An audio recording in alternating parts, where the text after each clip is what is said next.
नमस्कार दोस्तों, स्वागत है आपका आपके अपने यूट्यूब चैनल ओनली एमपीपीएससी में। इस वीडियो में हम भारतीय राज्य व्यवस्था के टॉपिक संसदीय समितियों को डिस्कस करेंगे। MPPSC, PEB, SSC, UPSC, PCS और रेलवे एग्जाम, हर एग्जाम में यहाँ से क्वेश्चन पूछे जाते हैं, तो काफ़ी महत्वपूर्ण वीडियो होने वाला है दोस्तों। तो वीडियो शुरू करने से पहले यदि आप हमारे इस यूट्यूब चैनल पर नए हो तो सबसे पहले चैनल को सब्सक्राइब कर लीजिए दोस्तों, और वीडियो को लाइक कर दीजिए। देखिए शुरू करते हैं। देखिए पहला प्रश्न है, निम्नलिखित में से कौन सी समिति स्थायी समिति है? देखिए ऑप्शंस हैं प्राक्कलन समिति, लोक लेखा समिति, नियम समिति या उपरोक्त सभी। तो देखिए राइट आंसर इसका क्या हो जाएगा? कौन सी स्थायी समिति है? प्राक्कलन समिति, लोक लेखा समिति और नियम समिति, यानी कि तीनों की तीनों समितियां स्थायी समिति हैं। तो देखिए राइट आंसर इसका क्या हो जाएगा? उपरोक्त सभी। देखिए जो प्राक्कलन समिति है इसमें टोटल मेंबर कितने होते हैं? तो इसमें टोटल 30 मेंबर होते हैं और 30 के 30 मेंबर लोकसभा से चुने जाते हैं। लोक लेखा समिति में 22 मेंबर होते हैं, 15 होते हैं लोकसभा से और 7 होते हैं राज्यसभा से। और देखिए सबसे बड़ी समिति भी प्राक्कलन समिति को कहते हैं। तो इस क्वेश्चन का राइट आंसर क्या हो जाएगा? स्थायी समिति है प्राक्कलन समिति, लोक लेखा समिति और नियम समिति, यानी कि तीनों समितियां स्थायी समिति हैं। प्राक्कलन समिति में कितने सदस्य होते हैं? प्राक्कलन समिति में कितने सदस्य होते हैं? आपके ऑप्शन हैं 15, 22, 30 या फिर 45। तो देखिए राइट आंसर इसका क्या हो जाएगा? प्राक्कलन समिति में 30 सदस्य होते हैं। देखिए प्राक्कलन समिति में जो 30 के 30 सदस्य होते हैं यह लोकसभा से चुने जाते हैं। लोकसभा से चुने जाते हैं 30 के 30 सदस्य। राज्यसभा में इसका कोई भी सदस्य नहीं होता है।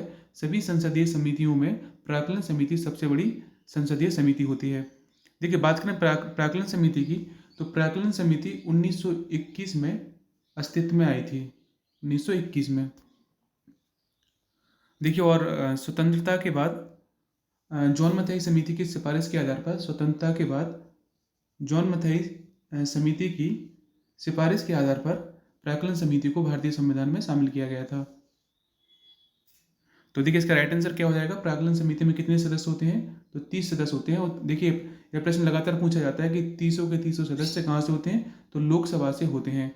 और देखिए जो भी प्राक्कलन समिति होती है और लोक लेखा समिति होती है, इसमें कोई भी मंत्री जो मंत्री पद पर आसीन है वह समिति का सदस्य नहीं हो सकता है। ठीक है, अगला प्रश्न हम देख लेते हैं। 30 सदस्यीय प्राक्कलन समिति संसद के किस सदन की समिति है? 30 सदस्यीय प्राक्कलन समिति संसद के किस सदन की समिति है? तो देखिए राइट आंसर क्या हो जाएगा? जैसे कि हमने ऊपर डिस्कस कर लिया था, तो प्राक्कलन समिति लोक लेखा लोकसभा की समिति है, यानी कि लोकसभा से इसके 30 सदस्य लोकसभा से ही चुने जाते हैं। इसमें राज्यसभा का कोई सदस्य नहीं होता है प्राक्कलन समिति में। निम्नलिखित में से कौन सी एक सबसे बड़ी संसदीय समिति है? निम्नलिखित में से कौन सी एक सबसे बड़ी संसदीय समिति है? तो देखिए दोस्तों राइट आंसर इसका क्या हो जाएगा? देखिए पहले ऑप्शन देख लेते हैं। लोक लेखा समिति, प्राक्कलन समिति, सरकारी उपक्रम समिति या याचिका समिति। तो देखिए राइट आंसर इसका हो जाएगा सबसे बड़ी संसदीय समिति है प्राक्कलन समिति। याद कर लीजिएगा 30 सदस्य होते हैं और 30 के 30 लोकसभा से चुने जाते हैं। देखिए इनके सदस्यों के जो या फिर इसके अध्यक्ष होते हैं, इनकी नियुक्ति कौन करता है? लोकसभा अध्यक्ष करता है। और कोई भी मंत्री प्राक्कलन समिति और लोक लेखा समिति का सदस्य नहीं हो सकता। इस बात को भी आप याद कर लेना। देखिए अगले प्रश्न की तरफ बढ़ते हैं। लोक लेखा समिति में कितने सदस्य होते हैं? लोक लेखा समिति में कितने सदस्य होते हैं? तो देखिए लोक लेखा समिति में होते हैं 22 सदस्य। 22 सदस्य होते हैं, 15 होते हैं लोकसभा से और 7 होते हैं राज्यसभा से। और देखिए लोक लेखा समिति के अध्यक्ष की नियुक्ति कौन करता है? तो लोकसभा का अध्यक्ष करता है। देखिए लोक लेखा समिति की बात करें तो सबसे पहले लोक लेखा समिति की जो गठन में आई थी, यह भारत सरकार अधिनियम 1919 के तहत गठन में आई थी। और 1921 में सबसे पहले यह अपने उसके प्रारूप को इसने हासिल किया। तो लोक लेखा समिति में कितने सदस्य होते हैं? 22 सदस्य होते हैं 15 होते हैं लोकसभा से और 7 होते हैं राज्यसभा से। देखिए लोक लेखा समिति का कार्य क्या होता है, तो लोक लेखा समिति का कार्य होता है जो नियंत्रक एवं महालेखा परीक्षक होता है यानी कि सीएजी होता है, उसकी जो रिपोर्ट होती है या प्रतिवेदन होता है उसकी जांच करना लोक लेखा समिति का कार्य होता है। और देखिए लोक लेखा समिति का वैसे अध्यक्ष कौन होता है। देखिए 1967 से पहले तो लोकसभा के सदस्यों में से किसी को भी लोक लेखा समिति का अध्यक्ष बना दिया जाता था, लेकिन 1967 के बाद ऐसी प्रथा चली है कि जो विपक्षी दल का कोई सदस्य ही लोक लेखा समिति का अध्यक्ष बन सकता है। तो इस फैक्ट को भी आप बिल्कुल कंठस्थ कर लेना, यहाँ से क्वेश्चन लगातार पूछा जाता है दोस्तों। देखिए अगला प्रश्न देख लेते हैं। लोक लेखा समिति में लोकसभा एवं राज्यसभा से क्रमशः कितने कितने सदस्य होते हैं। लोक लेखा समिति में लोकसभा राज्यसभा से क्रमशः कितने कितने सदस्य होते हैं। तो देखिए इसका राइट आंसर क्या हो जाएगा। देखिए ऑप्शन देख लेते हैं, 15 और 15, 10 और 20, 15 और 7 या 20 और 10। तो जैसा कि हमने ऊपर डिस्कस कर लिया है, लोक लेखा समिति में टोटल 22 सदस्य होते हैं।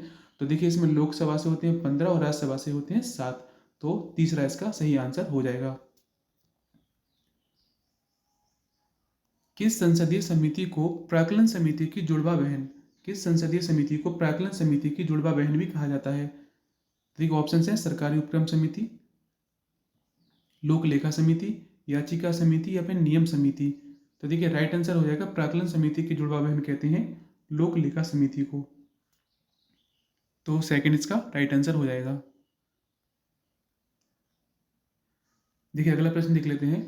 संसद की कौन सी समिति नियंत्रक एवं महालेखा परीक्षक की रिपोर्ट या प्रतिवेदन की समीक्षा करती है।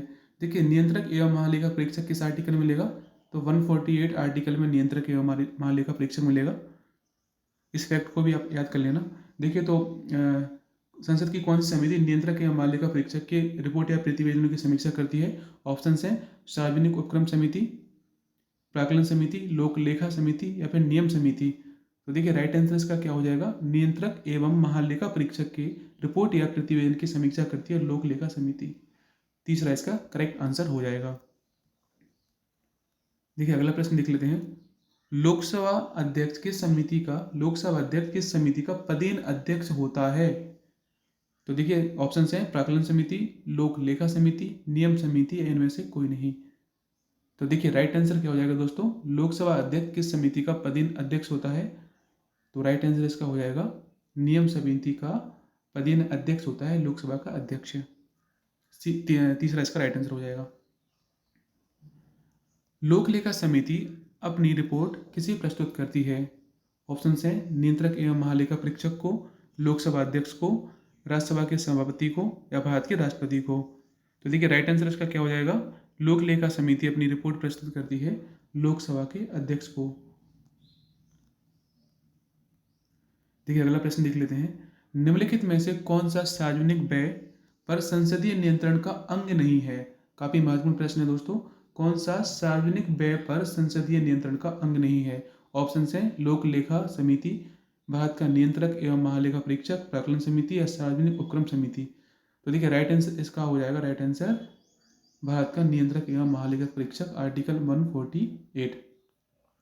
देखिए बाकी सब जो समितियां हैं संसदीय नियंत्रण के अंतर्गत आती हैं, लोक लेखा समिति, प्राक्कलन समिति और सार्वजनिक उपक्रम समिति। सीएजी स्वतंत्र होता है। तो बी इसका सही आंसर हो जाएगा।